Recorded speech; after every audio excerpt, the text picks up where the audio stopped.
L'Islande, terre de mystère, royaume du feu, de la glace et du hip-hop.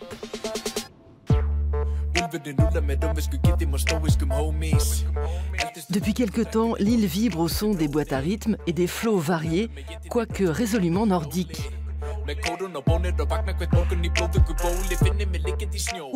Ulvur sont en tête d'affiche de festivals et se produisent 3 à 4 fois par semaine.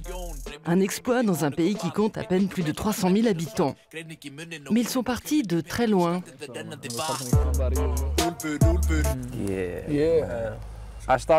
J'ai commencé en anglais quand j'avais 11 ans.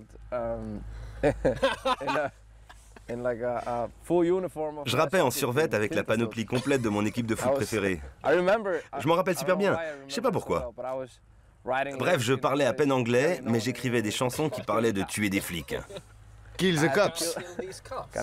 Ouais, et dévaliser les débits de boissons. On ne savait pas de quoi parler. Sur quoi on peut rapper quand on est islandais? Et puis on s'est rendu compte qu'il y avait beaucoup de trucs à dire sur le quotidien dans notre pays.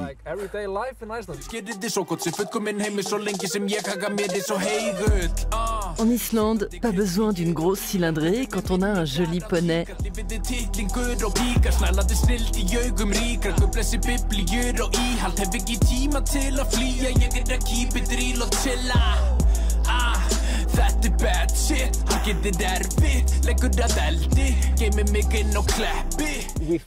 On s'est dit que la police risquait de se ramener en nous disant « Eh, c'est interdit ça, la rue est réservée aux voitures. Et là, vous êtes sur un cheval, il va falloir dégager. » Donc on s'est renseigné et en fait, il s'avère que le poney a toujours priorité. C'est une vieille loi, mais elle est toujours en vigueur. Les chevaux ont la priorité absolue. Ils sont plus précieux que les gens et les voitures. Cap sur Reykjavik pour une traversée en compagnie du petit prince de la scène rap, GKR. Ses clips font plus de vues que l'Islande ne compte d'habitants et il a attiré l'attention de Diplo et de son label Mad Descent.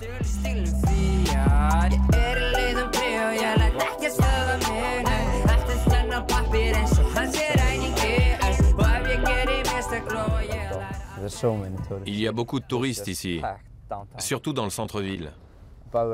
Cette façade rouge là, c'est le Prikit.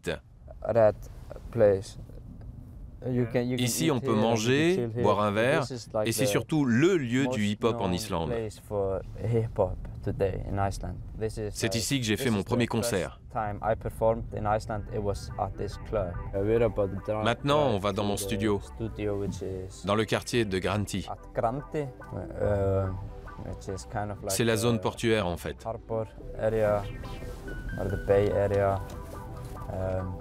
On est tout près du quartier où j'ai grandi.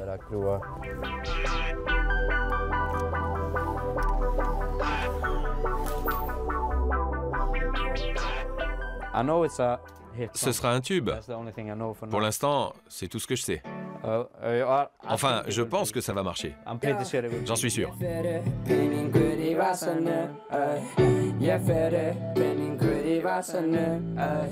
Ce studio, il le partage avec le chanteur de Gus Gus, l'un des grands noms de la scène électro-islandaise. GKR incarne l'engouement relativement récent de l'île pour le hip-hop. Il y a encore quelques années, ce n'était pas bien perçu de faire du rap. En Islande, on avait surtout du rock indé, de l'ambiante, ce genre de choses. Et les autres genres musicaux étaient méprisés. Mais maintenant, les radios demandent du hip-hop. Elles passent nos titres. Ils ont même créé une nouvelle catégorie aux Music Awards islandais, celle du rap.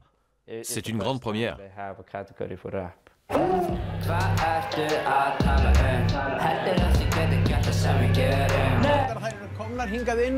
Le groupe phare du mouvement hip-hop en Islande est un collectif de 14 filles très énervées. Reykjavik Kurdeitir.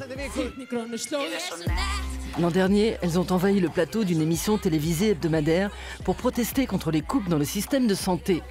L'événement a fait beaucoup de bruit.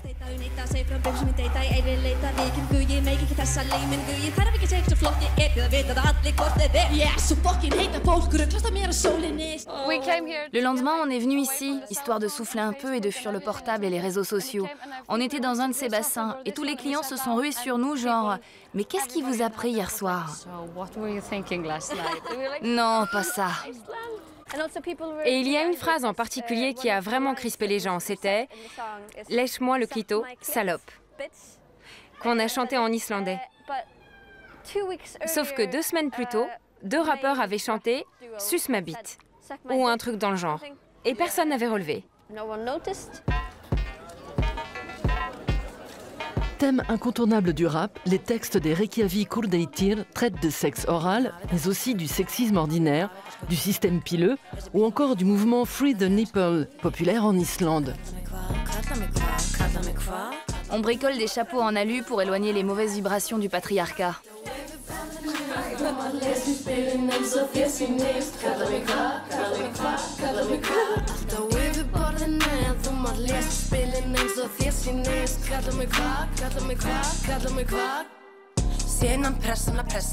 Le collectif est devenu le fer de lance du mouvement hip-hop en Islande.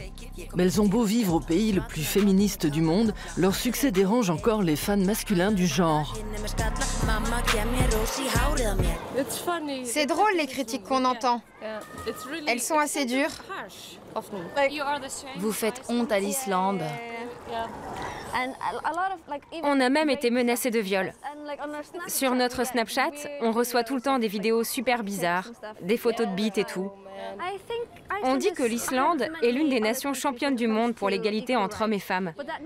Alors j'imagine ce que ça doit être dans les pays moins avancés que nous dans ce domaine. Ça me rend plutôt triste.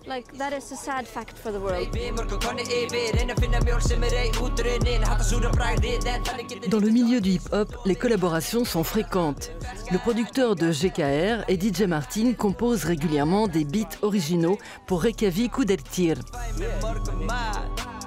Et récemment, GKR a fait la première partie de Olviur Olviur. Il s'est aussi produit pour la première fois en tête d'affiche au Gamla Bio, l'une des salles les plus prestigieuses de l'île.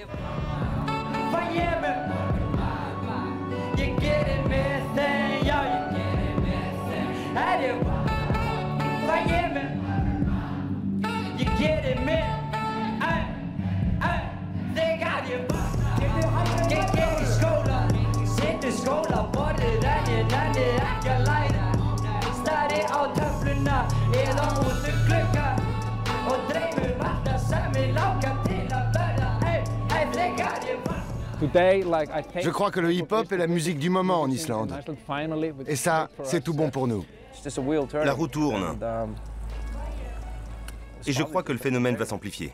On n'essaie pas de copier le style américain. On fait quelque chose de très islandais, c'est-à-dire avec les pieds sur terre. Pas de chichi, pas de blabla.